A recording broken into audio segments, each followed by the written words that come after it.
monsieur le directeur. Bonsoir. Encore une fois, aujourd'hui, vous décidez de projeter le film Le candidat à l'aventure. Alors, à quoi répond cette projection aujourd'hui? Écoutez, nous sommes dans la même logique, qui est une logique de sensibilisation. La sensibilisation à plusieurs niveaux. Et nous pensons que l'un des moyens les plus performants de toucher à la sensibilité de nos populations, c'est de projeter un film qui retrace le drame de l'immigration irrégulière et qui montre comment les gens périssent en tentant à tous les coups l'aventure avec des moyens de fortune comme le film La Pirogue le montre ici à travers une très belle illustration. Donc c'est pour dissuader justement notre jeunesse, lui expliquer qu'il y a d'énormes opportunités en Côte d'Ivoire qu'il faut saisir.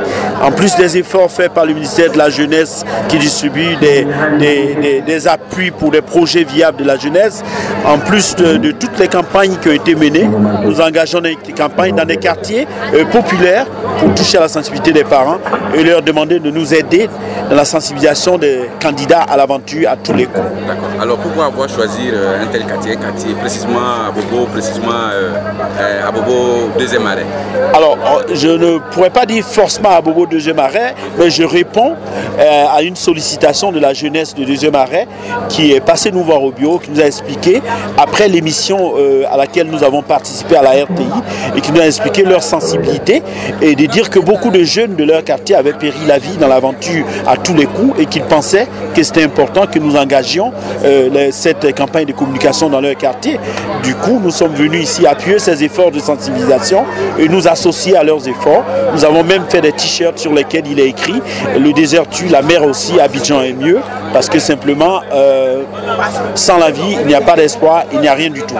Alors, au niveau du découragement, de la démobilisation, de la volonté d'aller à l'extérieur, à l'immigration, est-ce qu'il n'y a pas d'autres moyens à côté des films que vous projetez? Ah bien sûr, il y a eu beaucoup de campagnes de sensibilisation, dans les différents quartiers et il y a eu aussi des campagnes à travers le centre. Nous avons distribué des prospectus, nous sommes allés rencontrer énormément de personnes. Excusez-moi.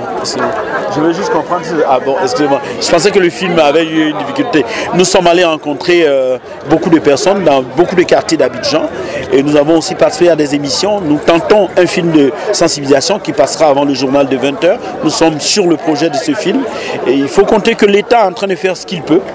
À côté des efforts financiers, il faut associer en plus la sensibilisation, l'éducation. C'est pour cela que l'école obligatoire jusqu'à 16 ans est fondamentale parce qu'il faut donner les moyens à la jeunesse de se défendre.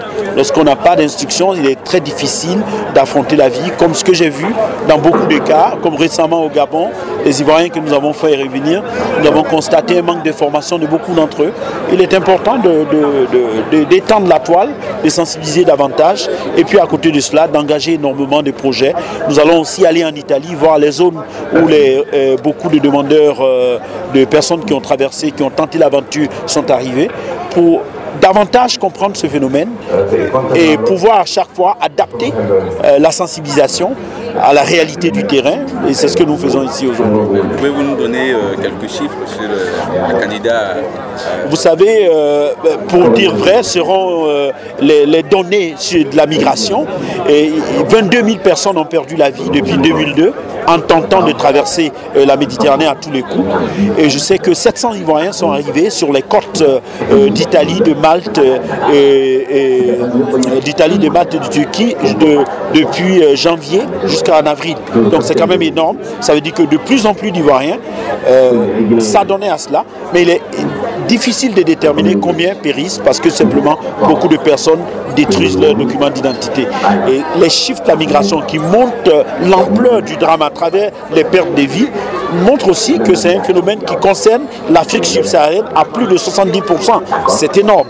Donc c'est une responsabilité des gouvernants. C'est pour cela qu'en Côte d'Ivoire, en plus des efforts que nous faisons de rappeler les Ivoiriens qui sont en situation de détresse, comme c'est le cas en Libye, comme ça a été le cas en Centrafrique, comme ça a été aussi le cas au Gabon, nous continuons sur cette lancée. Au nom de M. le ministre de l'Intégration africaine et des Ivoiriens de l'extérieur, M. le ministre Ali Koulibaly. Merci. Merci infiniment. Merci.